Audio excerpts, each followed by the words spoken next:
Yeah, yeah, probably equally as relieving as my first one. Yeah, I think just mainly proud of kind of pulling the team to a reasonable total at the moment. So yeah, still thinking at the moment. Can you talk through how the knock played out in your mindset from the start and the various tough points and how your games have changed throughout the day? Yeah, I think it was a bit like Tassie last week. I think it was just quite tough, probably through the 30th, 40 over mark, and then it didn't seem to get much easier. It was just the ball got maybe a little bit older. So yeah, it's kind of nice to work through the waves out there. Just moving through the gears for your camp, like just the way you built into that innings was tough. But when you walked out to bat and then you had to bat with tail as well. Just take us through that.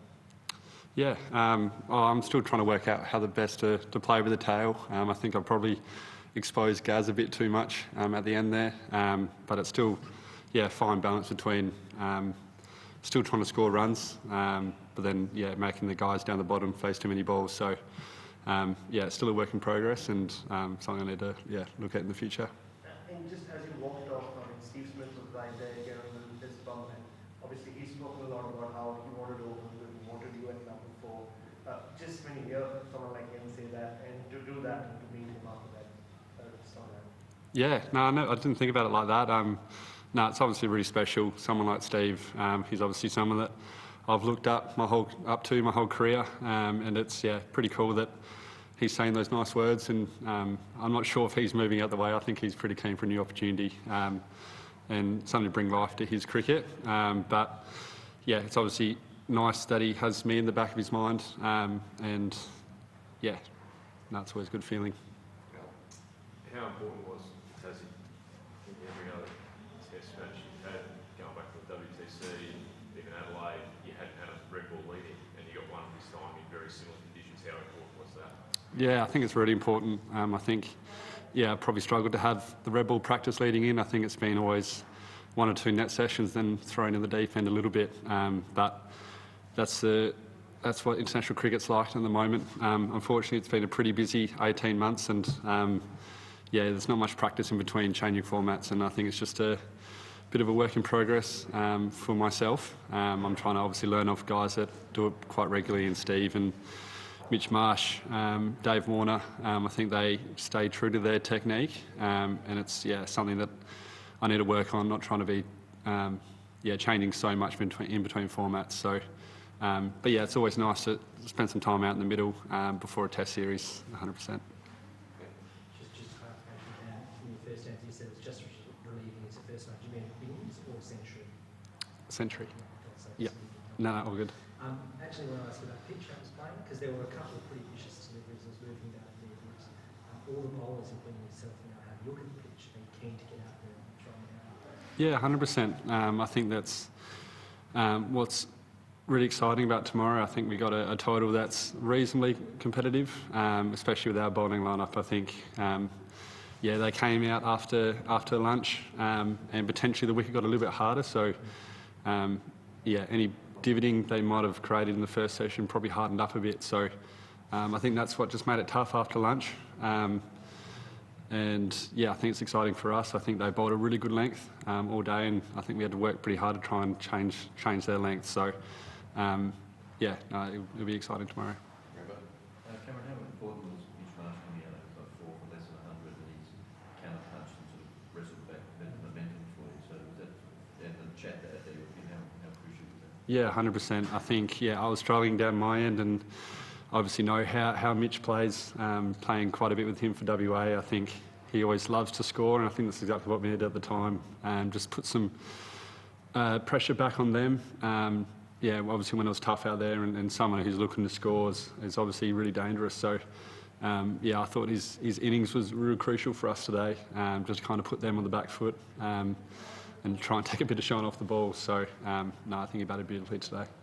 You talked about sort of maybe trying to work towards a position where your method is fairly consistent across the formats. Is that as simple as kind of the difference between trying to bat for a long time and trying to bat for power, for hitting the ball as far as you can? No, it's probably technique changing. I think the best players in the world can keep it pretty simple throughout formats. yeah, it's just a bit different, the contact point. From playing T20 cricket, you've got to reach out in front of you to hit a six, and red ball cricket, you've got to let it come to you. So I think that's what I found challenging, just adapting to that so quickly. But yeah, the best players in the world seem to do it quite easily. So yeah, try and learn from them. So in the final overs, did you find yourself thinking, well, I actually do need to think T20 mode? Yeah. Josh up the other end? Yeah, no, there are obviously, yeah, certain scenarios get thrown at you. And yeah, I probably haven't played T20 cricket, so I haven't got that method down pat at the moment. So yeah, I try to find something out there. You went through some different gears there at the beginning of your innings, then when Marsh came in and the tail started to wag a bit.